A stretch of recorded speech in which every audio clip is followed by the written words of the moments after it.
Best varicose veins చికిత్సనే పొందండి. నొప్పి లేని చికిత్స కోసం సంప్రదించండి ఎబిస్ హాస్పిటల్. నమస్తే రమ్మగారు. నమస్తే జయ. ఏదైనా ఒక చిన్న సిరీస్ స్టార్ట్ చేద్దామండి. 2 భాగాలు కథ చెప్తామా? ఓకే. ముగ్గురు పెళ్లి కొడుకులు. ఓ బాగుందండి. పూర్వం మగధ రాజ్యానికి అవంతి నగరం రాజధానిగా ఉండేది. ఆ అవంతి నగరానికి ఒక రాజుగారు ఉండేవారు. ఈయన పేరు కళింగవర్మ. ఆయనకు భార్య, ఒక కుమార్తె పేరు హైమవతి. పిల్ల చక్కగా బాగుండేది. అయితే ఏమైంది, వీళ్ళు ఏమనుకునేవాళ్ళంటే ఒక్కగానొక్క కూతురు అద్భుతమైన వాడికి ఇచ్చి పెళ్లి చేయాలని అనుకునేవాళ్ళు. వీళ్ళకి చాలా దూరంలో ఉన్న ఒక రాజ్యానికి కుంతిభోజుడని రాజుగారు ఉండేవారు. ఆయనకి 7-8 కొడుకులు. వాళ్ళల్లో 7వ కొడుకైన జయభద్రుడు రాజు అవుతాడు, మహారాజు అవుతాడని జోస్యం చెప్పారట. వీళ్ళు ఆ జయభద్రుడికి ఇచ్చి మన పిల్లని పెళ్లి చేస్తే రాణి అవుతుంది మన పిల్ల, వాడిది అద్భుతమైన జాతకం అని చెప్పారని విని చుట్టుపక్కల వాళ్ళ ద్వారా ఆ పిల్లాడికి పిల్లని ఇద్దామని చూశారు. ఓకే. కానీ కుంతిభోజుడు తన కుమారుడికి వధువు అన్వేషణ చేయగల.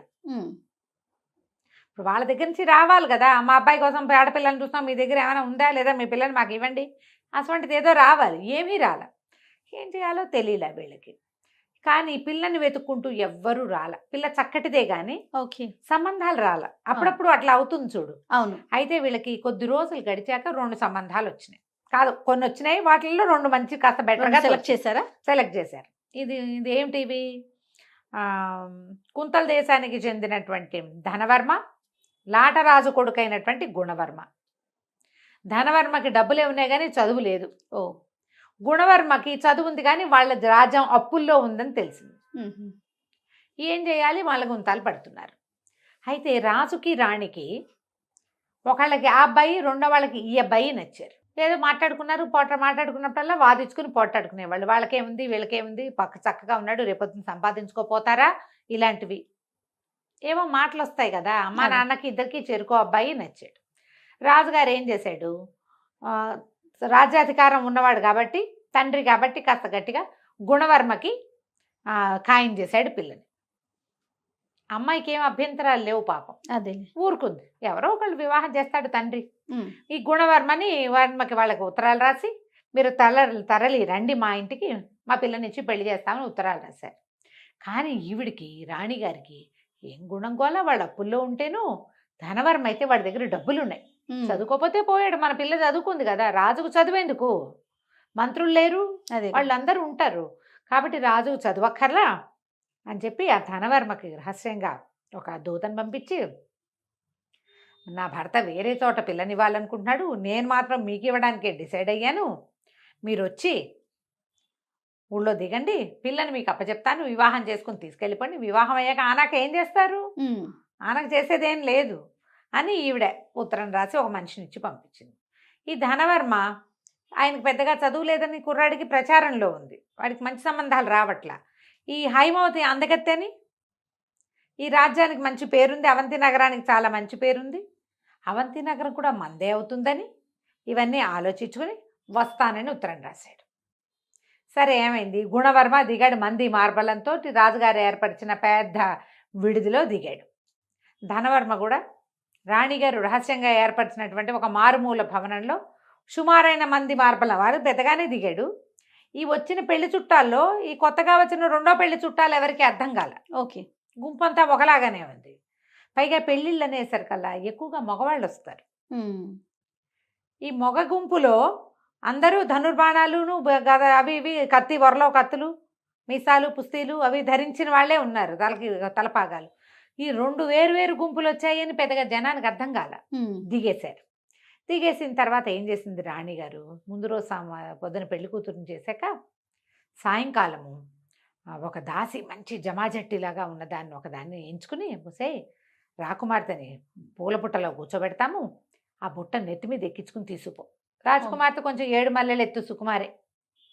ఆ దాసి పనిచేసేది అది 6 అడుగులు ఉండేది. కొంచెం హఠాకటాగా ఉన్నవాళ్ళు మోసేస్తారు. అక్కడి నుంచి ఏం చేశారు, ఈ రాజకుమార్తెని ఒక బుట్టలో పెట్టి బుట్ట దాసి దాన్ని నెత్తికెక్కించారు. నెత్తికెక్కిస్తే అది మెల్లిగా తీసుకెళ్తోంది. ఈ బుట్ట పెళ్లివాళ్ళ తాలూకే బుట్టలు, పువ్వుల బుట్టలు అవి వస్తాయి కదా, పట్టించుకోవాలి. ఇంతలో ఏమైంది, అక్కడ ఆ పూట ఒక 2-3 రోజులుగానే వీళ్ళకి ఒక పీలర్ వచ్చింది. ఈ దొంగలు బాగా దోపిడీ దొంగలు తిరుగుతున్నారు ఊళ్ళో అని. ఓహో! ఇప్పుడు పెళ్లి సమూహాలు అవి వచ్చినప్పుడు ఈజీ దొంగతనాలు. ఎవరెవరో తెలీదు. అవునవును. వీళ్ళ మొహాలు, వాళ్ళ మొహాలు ఒకళ్ళకొకళ్ళు తెలీదు. దాసదాసీ గణం వస్తారు. ఆడవాళ్ళు పెళ్ళికి తరలి వచ్చినా కూడా చిన్న సమూహం ఉంటుంది. హ్మ్. హ్మ్. ఈ సెక్యూరిటీ పెళ్లి వాళ్ళ పేరుతోటి వెళ్ళిపోయి వాళ్ళని బెదిరించి తీసేసుకోవచ్చు. దొంగలు చేరారు ఊళ్ళో. ఈ దాసి బుట్టలో పెట్టుకుని తీసుకెళ్తూ ఎక్కడైతే ధనవర్మ వాళ్ళు దిగి ఉన్నారో ఆ వైపుకి తీసుకెళ్ళటం మొదలుపెట్టింది. ఓకే. ముందుకెళ్ళేసరికల్లా అక్కడేదో చిన్న అగ్ని ప్రమాదం జరిగింది. ఆ రోడ్డులో తాటాకు పందిళ్ళేవో వేసున్నాయి. ఓ పందిరి అంటుకుంది. అంటుకున్న సార్ అంతా హాహాకారాలు, గందరగోళం, అరుపులు, కేకలు. ఎవరెటు వెళ్తున్నారో అర్థం కాలేదు. ఇట్లాగే ఉంటుంది. అవును. పైగాను వీళ్ళు కొత్తగా ఆ ఊరికి వచ్చిన వాళ్ళు కదా, ఈ ధనవర్మ తాలూకు వాళ్ళు. ఇక్కడ పద్ధతులు ఏంటో తెలీదు. ఏ పక్కకైనా వెళ్తే ఏ సందులో మాయమైపోతామో తెలీదు. హ్మ్. గుర్తు తెలియదు కదా. అవును. దాంతో కాళ్ళు పడదొక్కుంటూ వాళ్ళంతా హైరాన్గా తిరుగుతుంటే ఈ దాసి దానికి ఏం చేయాలో తెలియక బుట్ట అక్కడ దించేసి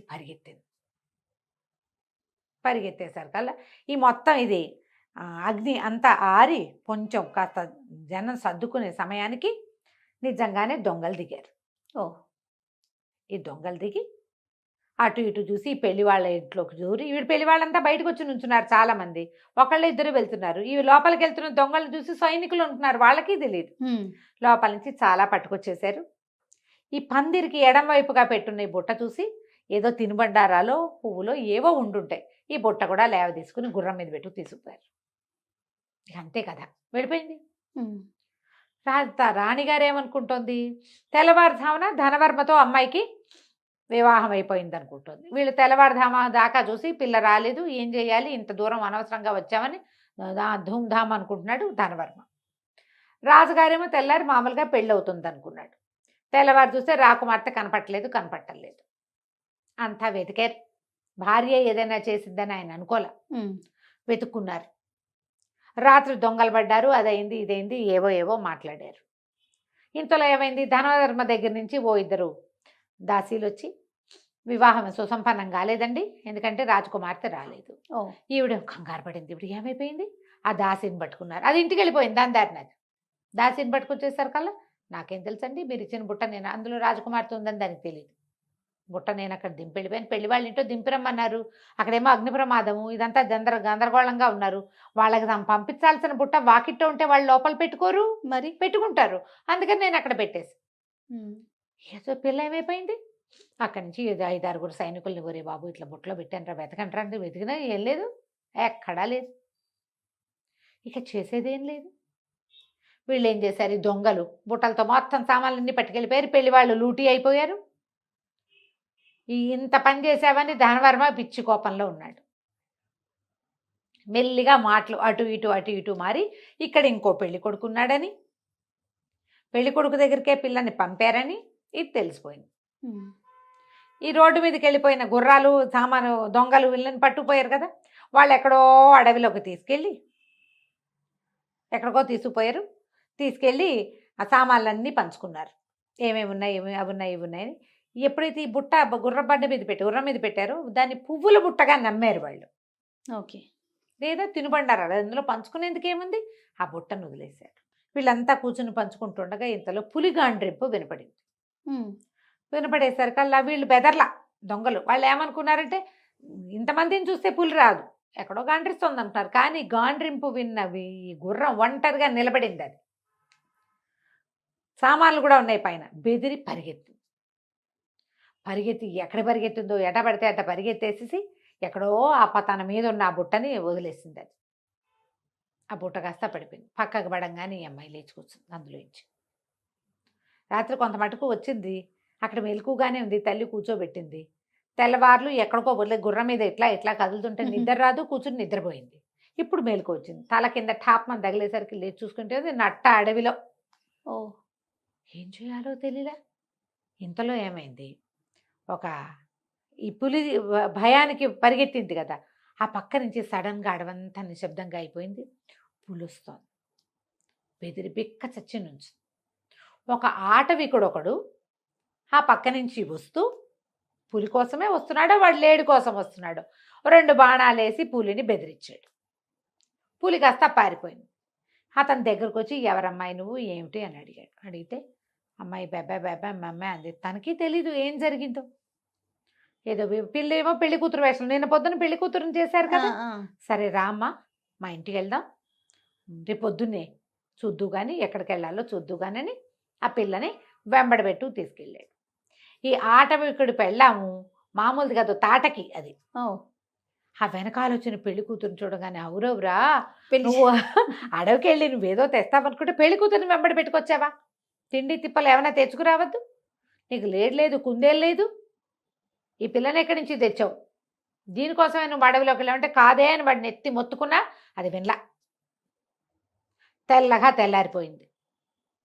వచ్చిన ఆ మొత్తం ఆటవికల కుటుంబాలన్నీ చేరేసరికల్లా వాళ్ళందరూ గట్టిగా మొగుడు పెళ్ళాన్ని కేకలేశారు. ఎవరమ్మా అంటే ఇదేం చెప్తుంది ఈ పిల్ల, నేను రాజుగారి అమ్మాయిని, ఎలా వచ్చానో నాకు కూడా తెలీదు అనేసరికి వీళ్ళంతా అన్నారు ఈ పిల్ల వల్ల తగాదా వచ్చింది, మర్యాదగా ఒప్పుకో అంటే. కాదు నాకే వ్యామోహం లేదు, నాకు తెలీదు, నేను అక్కడ కనపడింది తీసుకొచ్చాను, పిల్ల అడవిలో అన్యాయం అయిపోతుందని తీసుకొచ్చానంటాడు వాడు. బావిలో దింపేయాలి ఈ పిల్లని పెట్టారు. అయ్యో బావిలో తోసేస్తాం అంతే. ఇంకా అయ్యో పాపం అంటున్నాడు ఇతను. నువ్వు అయ్యో పాపం అన్నా అంటే నువ్వు వ్యామోహంతో తెచ్చానని ఒప్పుకో అనేసరికి కాదన్నాడు. అయితే సరే పిల్లని నూతిలో దోసేస్తే గొడవ వదిలిపోతుంది అని చెప్పి ఆ పెళ్లి కూతురుగా ఉన్న ఈ పిల్లని వెంబడ పెట్టుకుని అడవిలో ఒక పాడుబడిన నూతిలో తోసేశారు. ఆటవికులు కదా, దేంతో గొడవ వస్తే దాన్ని దోసేయాలి అంతే మరి లెక్క. తోసి పారేసి చేతులు దులుపుకొని వాళ్ళ దారిని వాళ్ళు వెళ్ళిపోయారు. దొంగలకు కూడా తమ రాజకుమార్తెను తెచ్చామని తెలియదు, మోసుకొచ్చిన దానికి కూడా తన రాజకుమార్తెను తెచ్చానని తెలియదు. బాగుంది.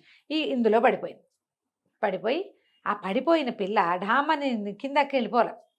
ఏవో అల్లిబిల్లిగా చెట్లు అవి ఇవి అల్లుకుని ఉన్నాయి లోపల. ఒక చెట్టు మీద పడింది. పైనుంచి కొన్ని ఊడల్లాంటివి వేళ్లాడుతుంటే ఆ ఊడబుచ్చుకుని అట్లా వేళ్లాడుతూ దాని మీద ఉండిపోయింది ఈ అమ్మాయి. ఓ పూటంతా గడిచిన తర్వాత అట్లాగే ఉంది. మరి ఏం చేస్తుంది? ఆకలి శోష వస్తోంది, దాహానికి నీరసం వస్తోంది, నిద్ర ఏం చెయ్యాలో తెలీదు. అట్లాగే వేళ్లాడుతూ ఉండి మెల్లిగా ఎప్పుడో ఒకసారి తలకాయ పేకిస్తే ఎవరో ఒక మొహం కిందకి చూస్తుంది. నూతులోకి చూస్తున్నారు ఎవరో, కేకలు పెట్టింది రక్షించండి అంటే. ఈసారి మళ్ళీ ఆటవికలు వచ్చి పైనుంచి ఇది ఇంకా చావలేదని 4 రాళ్ళు పైనుంచి పడేస్తే ఏమవ్వాలి?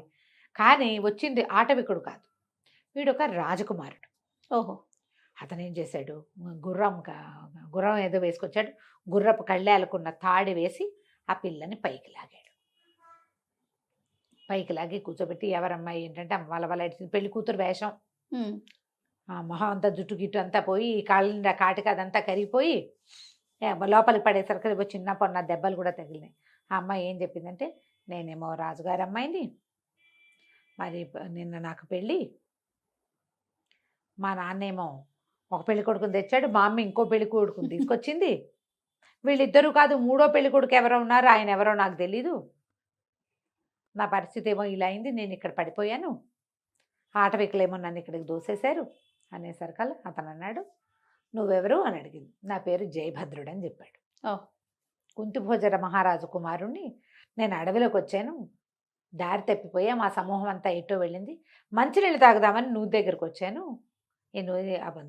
వంగి చూశాక నాకు అర్థమైంది ఇది పాడుపడి నుయ్యి, ఇందులో నీళ్లు లేవు, పెద్దగా ఏం లేవని. సరే నేను నీకు సహాయం చేస్తాను, పద మనం మీ ఊరు వెళ్దామన్నాడు. సరే వాళ్ళ ఊరు వెళ్ళడానికి బయలుదేరారు. తర్వాత ఏమైందో మనం వచ్చే భాగంలో తెలుసుకుందాం. తప్పకుండా రమగారు. నమస్తే రమగారు. 3 పెళ్లి కొడుకులు సిరీస్ చెప్పుకుంటూ ఉన్నాం. వచ్చిన కొత్త రాజుతో కలిసి బయలుదేరి ఎక్కడికో తీసుకొచ్చేసారు కదా. సరే వీళ్ళు ఏం చేశారు, మెల్లిగా గుర్రం ఎక్కి అమ్మాయిని ఎక్కించుకుని తీసుకుపోయి ఒక చిన్న టౌన్ లాంటి దానికి చేరితే అక్కడ ఒక సత్రంలో ఇద్దరు విశ్రాంతి తీసుకున్నారు. ఆహారం లేదు ఆ పిల్లకి, 2 పూటలు అయిపోయింది. సరే ఏదో తిన్నారు, విశ్రాంతి తీసుకుంటే అక్కడ కొంతమంది బ్రాహ్మలు ఎవరో మాట్లాడుకుంటున్నారు. ఈ అమ్మాయి తండ్రి హైమావతి తండ్రి. ఈ 2వ భాగానికి వచ్చేసరికి రాజుగారి పేర్లు మర్చిపోతారు, హైమావతి పేరు మాత్రం గుర్తుంది. ఈ అమ్మాయి వీళ్ళ రాజ్యం గురించి వాళ్ళు మాట్లాడుకుంటున్నారు బ్రాహ్మణులు. ఈ అమ్మాయి రాజ్యం గురించి. పిల్ల తప్పిపోయిందిట. అయితే ఇక అక్కడ తగాదాలు వచ్చి పెళ్లి కొడుకులు ఇద్దరు కొట్టుకున్నారు. 2వ పెళ్లి కొడుకు నన్ను పెళ్లికే పిలిచారని ఈవిడ రాణిగారు రాసిన ఉత్తరము పంపించిన వీడిని ఎవరైతే వెళ్ళాడో దూత వాడిని గుర్తుపట్టేశాడు. దాంతో పిల్లకేమో కనపడలేదు, పిల్లని మాయం చేసింది రాణిగారేనని గొడవైంది. వాళ్ళు వచ్చి రాజుని నిలదీశారు. నిలదీసి ఇద్దరు ఏకమయ్యి మా ఇద్దరిలో ఎవరో ఒకళ్ళకి పిల్లనిచ్చి పెళ్లి చేస్తేనే నీ సంగతి కుదురుతుంది, లేకపోతే లేదని రాజుని రాణిని బంధించారు అని చెప్పుకుంటున్నారు. అదంతా వినయ్య ఇలా బోతిపోమని ఏడవటం మొదలుపెట్టింది హైమవతి. అయ్యో, సుబ్బి పెళ్లి వెంకి చావుకు వచ్చినట్టు మా అమ్మ నాన్న అరెస్ట్ అయిపోయారు, నేనేమో ఇక్కడున్నాను అనేసరికి ఇతను అన్నాడు, నువ్వు కంగారు పడకు, నేను తీసుకెళ్తా, వీళ్ళిద్దరిలో ఎవరిష్టమో చెప్పు, వాళ్ళకి ఇచ్చి నిన్ను పెళ్లి చేస్తాను నేను అన్నాడు. చిచ్చి, ఆ వెధవులు ఇద్దరు నాకు వద్దంది అమ్మాయి. ఇద్దరు వద్దు, నాకు ఇద్దరు అక్కర్లేదు, కానీ ఎవరు కావాలో అమ్మాయి ఏం చెప్పలే అతనికి. అదేలే, నాకు అక్కర్లేదు వాళ్ళు. సరే బయలుదేరి వెళ్దాం అనుకున్నారు. ఈ వెళ్ళే దారి వీళ్ళు ఎక్కడికో తెల్లవార్లు ప్రయాణం చేసి తీసుకొచ్చేశారు. వీళ్ళు సజావైన రూట్లో వెళ్ళాలంటే కొంత సమయం పడుతుంది. ఈ పిల్ల ఏం చేసింది, తన మెళ్ళ వస్తువులు ఉన్నాయిగా, బంగారు పెళ్ళికూతురు అలంకారంలో ఉందిగా, ఒక వస్తువు అమ్మేసింది వీళ్ళు తిని వెళ్ళడానికి. ఆ వస్తువులు కొన్న వాళ్ళు వ్యాపారస్తులు, వీళ్ళకి డబ్బు అవసరం ఉంది కాబట్టి ఎక్కువ అదే వస్తువు పెద్దది తీసుకుని డబ్బులు తక్కువ వచ్చాయి. కానీ ఇందులో పోయింది లాభం గూబల్లోకి తీసింది. ఈ రాజకుమార్తె కోసం వెతుకుతున్న రాజభటులు ఆ అమ్మాయి నగలకి ఒక ఫోటో రాయించారు. పెళ్లి కూతురుని చేసినప్పుడు ఆ అమ్మాయి ఏం నగలు వేసుకుందో ఒక పటం గీయించారు. రాజకుమార్తె పటం ఉంది, ఆమె ధరించిన నగల పటాలు ఉన్నాయి. మరి గుర్తు తెలియద్దు. అదేలే, మరి ధనవర్మ గుణవర్మ దగ్గర 2 కాపీలు ఉన్నాయి. ఈ పటం గుర్తు పట్టుకున్నటువంటి రాజభటులు రాజకుమార్తె నగలు కొన్న వాళ్ళని పట్టుకున్నారు. పట్టుకుని వాళ్ళని ఈడ్చుకుపోయారు. నువ్వు నగలు కొన్నావు అంటే నీకు తెలుసు, వాళ్ళే జనరల్గా అంతే కదా, దొంగ నగలు పట్టుబడితే ఇక అట్లాగే అడుగుతారు. వాళ్ళని తీసుకుపోయారు. వీళ్ళు ఇదంతా తిరిగి మెల్లిగా తమ ఊరు చేరారు. ఊరు చేరితే అబ్బాయి ఏం చేశాడు, మనం డైరెక్ట్గా వెళ్ళొద్దు, దీనికి ఒక మార్గం ఆలోచిద్దాం అని చెప్పి ఒక ఇల్లు అద్దెకి తీసుకుని రాజకుమార్తెని మామూలు వేషంతో అందులో ప్రవేశపెట్టాడు. ప్రవేశపెట్టి ధనవర్మ గుణవర్మ ఇద్దరు ఇప్పుడు రాజులుగా ఉన్నారు, అంటే రాజ్యం వాళ్ళ చేతిలో ఉంది. అక్కడికి వెళ్ళి ఇద్దరితోటి ఫ్రెండ్షిప్ చేశాడు. ఇంచుమించు 3 ఒకే రకమైన వయసు ఉన్న వాళ్ళు, ఇంచుమించుగా బోల్డ్ ఫ్రెండ్షిప్ చేశాడు. పాచికలాడటము, నాకు గుర్రం తోలటము, చదవచ్చు ఇదొచ్చు ఉన్నాయి కదా. పైగా నేను రాజకుమారుడు, ఎవరైనా మన రాజకుమారుడు మనలాంటి వాడే ఇంకొకటి అనేసరికి కొంచెం ఆసక్తి, ఇంట్రెస్ట్. ఈ కత్తి యుద్ధాల్లో వాటిలలో ఆసక్తి. తర్వాత ఏమో ఈ చెస్ ఆడటము, చక్కగా అలంకరించుకోవటము, తెలివిగల మాటలు మాట్లాడటంతో ఇద్దరితోటి ఫ్రెండ్షిప్ చేశాడు. ఫ్రెండ్షిప్ చేసి బాగా వాళ్ళ తాలూకు నమ్మకాన్ని చూరగొన్నాడు అనమాట. ఇతను లైన్లో పెట్టాడు. పెట్టిన తర్వాత ఆ మాట ఈ మాట మాట్లాడుతూ నీకు ఈ రాజకుమార్తెను పెళ్లి చేసుకోవాలని ఉందా అని కనుక్కున్నాడు. ఎందుకు లేదు, రాజకుమార్తెను పెళ్లి చేసుకుంటే రాజ్యం మనది. ధనవర్మకి రాజ్యం అప్పుల పాలైపోయి ఉన్నాడు, అతనికి ఎలాగైనా పెళ్లి కూతురు కావాలి, ఎలాగైనా సరే. రాజకుమార్తెను చేసుకుంటే ఏమవుతుంది, ఒక్కతే పిల్ల, రాజ్యం మందవుతుంది, అంతేగా. పోనీ రేపొద్దున వాళ్ళకి ఒక కొడుకు పుట్టాడు అనుకో లేట్ వయసులో, అప్పుడు కూడా అర్ధరాజ్యం పిల్లకి ఇస్తారా, మనం మందే పెత్తనం. రాజశాలకుడు రాజుగారి అల్లుడు, రాజుగారి జామాతదే పెత్తనము, అలాగే కదా జరుగుతుంది. అందుకని అతను గుణవర్మ అంటాడు, మంది మార్బలంతో సహా తరలిచ్చాను నేను, అక్కడ అందరికీ చెప్పుకున్నాము మహాద్భుత సౌందర్యవతిని వివాహం చేసుకొస్తానని, సౌందర్యమే లేదు, వివాహము లేదు, ఇలా వెళ్తే అక్కడ పరువు పోదు, మరి పరువు పోతుంది. అతనికేమి ఈ రాజ్యం మీద ఆసక్తి లేదు, అతనికి అందగత్తైన పెళ్లి కూతురు మీద ఉంది. ఎవడికి కావాల్సింది వాడు చూస్తాడు చూడు. అక్కడి వీళ్ళిద్దరితో మాట్లాడి ఏమన్నాడంటే, నాకు 1000 రూపాయలు ఇస్తే గుణవర్మతో దగ్గరికి, గుణవర్మ దగ్గర డబ్బులు ఉన్నాయి కదా, ధనవర్మ దగ్గర డబ్బులు ఉన్నాయి చాలా.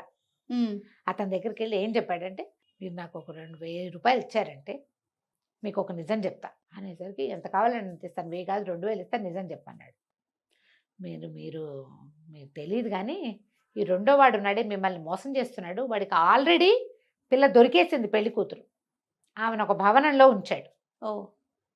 ఆవిడ ఒక భవనంలో ఉంది, మీ అడ్డు తీరిపోయాక ఆమెను పెళ్లి చేసుకుని రాజాన్ని కొట్టేస్తాడు అనేసరికి ఆయన గుళ్ళు మండిపోయింది. పెడికి అవురవురా, ఇంత పని చేస్తాడా, 1000 కాదు 2000 ఇస్తా, ఆ రాజకుమార్తె ఎక్కడుందో చూపించి నిరూపించాలిగా, ఊరికే అనకూడదు మనం, రాజకుమార్తె నిరూపించాలి.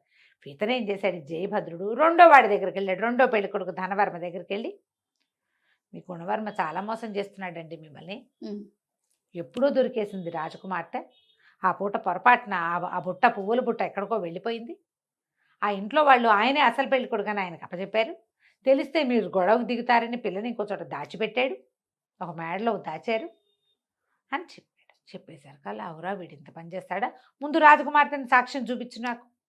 వీళ్ళిద్దరి దగ్గర చేరుకోపాఠము ఉంది. వీళ్ళు అమ్మాయిని చూడలా, ఫోటోవే చూశారు, ఫోటో కూడా కాదు చేత్తో గీసి చిత్రపటం. సరే ఈ ఇతను ఏం చేశాడు మన జయభద్రుడు, అప్పటిదాకా రాజకుమార్తెను ఉంచిన ఇల్లు మార్చి ఒక బ్రహ్మాండమైన ఇల్లు అద్దెకి తీసుకున్నాడు. చూపిస్తానన్నాడు, సాక్ష్యంతో సహా నిరూపించాలిగా. అనగానే పరిగెత్తుకుంటూ వెళ్ళిపోవు, దానికి కొంచెం ఏర్పాట్లు కావాలి. అంతేగా. ఏం చేశాడు, ఒక మధ్య నడవ, అటుపక్క కొన్ని గదులు ఇటుపక్క కొన్ని గదులు ఉండేలాగా ఏర్పరిచాడు. ఆ గదిలో ఎవడైనా మెసిలితే ఎదురుగుండా ఉన్న వాడికి కిటికీలోంచి చూసి తెలుసుకునేటట్టుగా. మనం చూస్తాం చూడు, మధ్యలో పెద్ద హాల్ ఉండి అటు ఇటు రూమ్స్ ఉన్న ఇల్లు కనపడుతుంటాయి. ప్లాన్డ్గా అలాంటి ఇల్లు తీసుకున్నాడు. ఈ నడవాని ఆనుకుని వెనక్కి ఒక మధ్యలో హాల్కి వెనక్కి ఒక గది. రాజకుమార్తెని సింపుల్గా అలంకారం చేసుకోమ్మా, నువ్వు వీణ వాయిస్తూ అక్కడ కూర్చో, రాత్రి తొందరగా పడుకోబోక, మామూలుగా 9 నిద్రపోతుంది, పడుకోవద్దు, లేట్ నైట్ వీణ వాయించుకుంటూ ఉండు, అక్కడే కూర్చో ఓహో అని చెప్పాడు. చెప్పి ఏం చేశాడు, రాత్రి 9 అవ్వగానే బయలుదేరేసాడు. ముందు గుణవర్మని బయలుదేరేసి తీసుకొచ్చి ఈ నడవాలోంచి లోపలికి రాగానే ఒక పక్క కుడివైపున్న గదుల్లోకి ప్రవేశపెట్టి కొద్దిగా ముందుకు వెళ్ళి ఆ కిటికీలోంచి చూడండి రాజకుమార్తె కనపడుతోంది అన్నాడు. వీణ వాయించుకుంటూ కూర్చున్న రాకుమార్తెను చూసేసరికి గుణవర్మని కాంతిపోయాడు. అవురవురా హైమవతి, ఇంత సౌందర్యం మామూలు వాళ్ళలో ఎట్టా ఉంటుంది, పైగా వీణ వాయించేస్తోంది, అమ్మాయి బాగా చదువుకుంది, వీణ వాయిస్తుందని తెలిసిందే. పటాన్ని దావిడిని పోల్చి చూస్తే ఆమెనని తెలిసింది. సరే మరి ధనవర్మ ఏంటంటే మీరు ఇక్కడే ఉండండి, నేను చూపిస్తాను మీకు అని చెప్పి వీడిని గదిలో వదిలేసి పరిగెత్తుకుంటూ వెళ్ళి ధనవర్మని వెంట పెట్టుకొచ్చాడు. ఓకే, వెంట పెట్టుకొచ్చి ఎడం వైపు ఉన్న గదుల్లోకి ప్రవేశపెట్టాడు. ఈ ఎడం వైపు గదిలో ఉంచి ఆ రాజకుమార్తెను చూశాడు. అతనికి రాజకుమార్తె అవునో కాదో కూడా అక్కర్లా, ముందు అవును అనుకోవాలి అంతే. మనం చూసేసరికల్లా మరి వాడేటంటే అదిగో ఎదురుగుండా గదుల్లో తిరుగుతున్నాడు చూడమన్నాడు. ఎవరింటికైనా ఒక హాల్లోకి ఎవరైనా వెళ్తారు, గదుల్లోకి ఎవరైనా వెళ్తారా? అసలు ఆ గదులు మనవైతే. ఈ ఎదురు బదురు గదుల్లో ఉన్న వాళ్ళిద్దరూ వీడిదే ఈ భావనమని నమ్మారు. పైగాను ఒక గ్రడ్జ్ ఉంటుంది, నాతో పాటు వీడు కూడా పోటీదారు అనగానే పైకి స్నేహంగా మాట్లాడినా లోపల ఒక ఫీలింగ్ ఉంటుంది కదా. తెల్లవారేసరికి కామ్గా ఇద్దరు ఎవరి దారిన వాళ్ళు బయటికి వెళ్ళిపోయారు. అది నడవాలోకి రాకుండా వెళ్ళిపోయే మార్గాలు ఉన్నాయి దానికి. అట్నుంచి అతన్ని పంపేశాడు, ఇట్నుంచి ఇతన్ని పంపించేశాడు. ధనవర్మ గుణవర్మ ఇద్దరు గదుల నుంచి బయటికి వెళ్ళిపోయారు. రాత్రంతా ఆలోచించుకున్నారు ఎట్లా వీడిని చేయటం. మర్నాడు పొద్దున సభకి రోజు వస్తున్నారు వాళ్ళు. రాజకుమార్తె దొరికిందా, ఎవరు దొరికారు, ఏం దొరికారంటే వ్యాపారస్తుల్ని ప్రవేశపెట్టారు. బంగారం అమ్మారు. బంగారం అమ్మినప్పుడు ఆమెతోటి ఎవరున్నారు, ఎవరో ఒక యువకుడు ఉన్నాడు. వీళ్ళిద్దరికి ఏమనిపించింది, వీడనేమో అనిపించింది ఎవరికి వారికి. కానీ నువ్వేనా అని అడగరు కదా. ఇవి ఓపెన్గా మాట్లాడుకుంటే ఒక రకంగా ఉంటాయి, నాలో నేను మాట్లాడుకుంటే ఇంకో రకంగా ఉంటాయి. అదే కదా. ఒకళ్ళొకళ్ళు చూసుకున్నారు. ఒక స్ఫురద్రూపి యువకుడు ఉన్నాడు, గుర్రం వేసుకున్నాడు. ఆ అమ్మాయి అతనితో పాటు గుర్రం ఎక్కిందంటే వీడితోటేని ఒకళ్ళనొకళ్ళు తిట్టుకున్నారు లోపల. అక్కడి నుంచి సరే రాజకుమార్తె ఎక్కడైనా వెతికి పట్టుకుంటాము, ఆమెను వివాహం ఆడి తీరుతాము, మా ఇద్దరిలో ఎవరిని వివాహం చేసుకోవాలో ఆవిడదే అవకాశం అని ఘోషణగా చెప్పారు. చెప్పిన తర్వాత మేమిద్దరం మిత్రులుగా ఉంటామని ఒకళ్ళనొకళ్ళు కావలించుకుని బాకులతో ఒకళ్ళనొకళ్ళు పొడి చేసుకున్నారు ఇద్దరు. వాడిని పొడి చేద్దామని వీడు అనుకున్నాడు, వీడిని పొడి చేద్దామని వాడు అనుకున్నాడు. కావలించుకున్నారు. లోపల నుంచి కైదారు తీసి వాడు ఆ పక్కన వీడి పక్కన పొడుచుకున్నారు. కేవమని అంతా నెత్తురు కేకలు. ఇంకేముంది, ఆ రాజభట్లు వాళ్ళు వీళ్ళు అధికారులు అందరు లేచి వచ్చి చూస్తారు కదా, ఇద్దరు కిడ్నీలో దగ్గర పొడి చేసుకున్నారు, బతికే అవకాశం లేదు. అక్కడి నుంచి లవో దీపమని వాళ్ళ సైనికులు వీళ్ళ సైనికులు ఇదేమిటి ఇట్లా అయిందని ఈ స్పృహ లేని రాజకుమారులను మోసుకుపోయారు. ఇప్పుడు దెబ్బలు తగలంగానే ఈ ఊళ్ళో పెట్టి వీళ్ళకి ఏం చేయించకూడదు, వాళ్ళ నాన్నల దగ్గరికి తీసుకుపోవాలి. ఈ లోపల ఉంటే పోతారు, ఉంటే ఉంటారు, లేకపోతే లేదు, అంతే ఇంకా కదా. అక్కడి నుంచి రథాల మీద వేసుకుని వాళ్ళంతా గుంపంతా పోయారు బయటికి, మొత్తం అంతా వెళ్ళిపోయారు. మధ్యాహ్నం అయ్యేసరికి రాజ్యం ఖాళీ అయిపోయింది. మరి మరణించిన రాకుమారుని పెట్టుకుని వాళ్ళు ఏం చేస్తారు, ఎప్పుడైతే హెడ్ పోయాడో సైనికులకు ఇంకా దిశానిర్దేశం చేసేవాడు ఎవడు ఉండడు, ఎవరిష్టం వల్ల వెళ్ళిపోవటం, వెనక్కి వెళ్ళిపోవాలి వాళ్ళు. అదేలే. నీకు యుద్ధాల్లో కూడా అవునవును రాజు ఎవరైతే సైన్యాధ్యక్షుడు ఉన్నాడో వాడు పడిపోయాడంటే సైన్యానికి ఫోకస్ పోతుంది. అవును. లొంగిపోతారు, వెంటనే లొంగిపోతారు. వాళ్ళ పద్ధతి అది, వాళ్ళకి అది నేర్పిస్తారు. వీళ్ళు ఏం చేశారు, పొలోమంటూ ఎవడి రాజకుమారిని వాళ్ళని రథాల మీద వేసుకుని ఎవడి గుంపు వాడిది చిన్న గుంపు, వీడిది ఒక రవ్వ పెద్ద గుంపు, అంతే. 2 గుంపులు మధ్యాహ్నానికి ఖాళీ అయిపోయేసరికల్లా ఈ అమ్మాయిని రాజ్యసభలో ప్రవేశపెట్టాడు జయభద్రుడు. అందరూ ఆశ్చర్యపోయారు. వెంటనే అమ్మాయి వెళ్ళి ఆ సైనికులకి సైన్యాధ్యక్షుడికి అందరికీ ఆర్డర్ చేసిన మామని నాన్నని విడిపించండి. సైన్యాధ్యక్షుడు పరిగెత్తుకుంటూ వెళ్ళాడు, మంత్రి గారు పరిగెత్తుకుంటూ వచ్చాడు. వాళ్ళిద్దరిని విడిపించి తీసుకొచ్చారు. తల్లి పిల్ల కావలించుకున్నారు. జనం అంతా ఆనందోద్రేకంతో, పోన్లే రాకుమార్తె తప్పిపోయింది, కొంపనిపోయింది అనుకున్నాం, వెనక్కి తిరిగి వచ్చింది. ఎలా వచ్చావు, ఏమిటి, ఎలా వచ్చావు అంటే జయభద్రుడి వల్ల వచ్చారు. ఓకే. వాళ్ళు ఆశ్చర్యపోయారు. తప్పిపోయిన పెళ్లి కొడుకు, 3 పెళ్లి కొడుకులను చూస్తే వాళ్ళిద్దరూ అలా పోతే ఈ అబ్బాయి తీసుకొచ్చాడే. అప్పుడు వీళ్ళకి రాజకుమారులు ఇద్దరు ఇలా అయ్యారు. మరి మీరు ఎవరికి కావాలంటే వాళ్ళకి వివాహం చేసుకోండి మీ అమ్మాయిని, ఆమెకు సహాయం చేయడానికి తీసుకొచ్చాను అన్నాడు. బాబు నీకే కాళ్ళగడికి కన్యాదానం చేస్తామన్నారు వాళ్ళు. ఈ అమ్మాయి ఏమో నేను నిన్ను పెళ్లి చేసుకుంటానంటే. సరే అందరూ ఒప్పుకున్నారు, వివాహం అయింది. ఇప్పుడు జాతకంలో ఏం చెప్పారు, రాజు అవుతాడు జయభద్రుడు. 8 కుమారుల్లో 7వ వాడైన రాజు ఎట్లా అవుతాడు, జామాత. ఇక్కడ రాజు అయ్యాడు అతను. వాడికి రాజు అయ్యే లక్షణం ఉంటే వాడు ఎక్కడో రాజు అవుతాడని నమ్మారు వీళ్ళు. వీళ్ళ రాజ్యానికే రాజు అయ్యాడు అతను. హైమావతిని వివాహం చేసుకుని జయభద్రుడు ఈ రాజ్యానికే రాజు అయ్యాడు. దీనికే రాజై తర్వాత ఇంకా చుట్టుపక్కల దేశాలు చాలా జయించి ఎంతో పేరు తెచ్చుకున్నాడు. ఇలా పెళ్లి కొడుకుల్ని మార్చుకుని చాలా కాలం 3 పెళ్లి కొడుకులు వచ్చారు రాకుమార్తె, కానీ కథలుగా చెప్పుకుంటూ ఉండేవాళ్ళు కథ కంచికి మనం ఇంటికి. బాగుందండి. నమస్తే. నమస్తే జయ.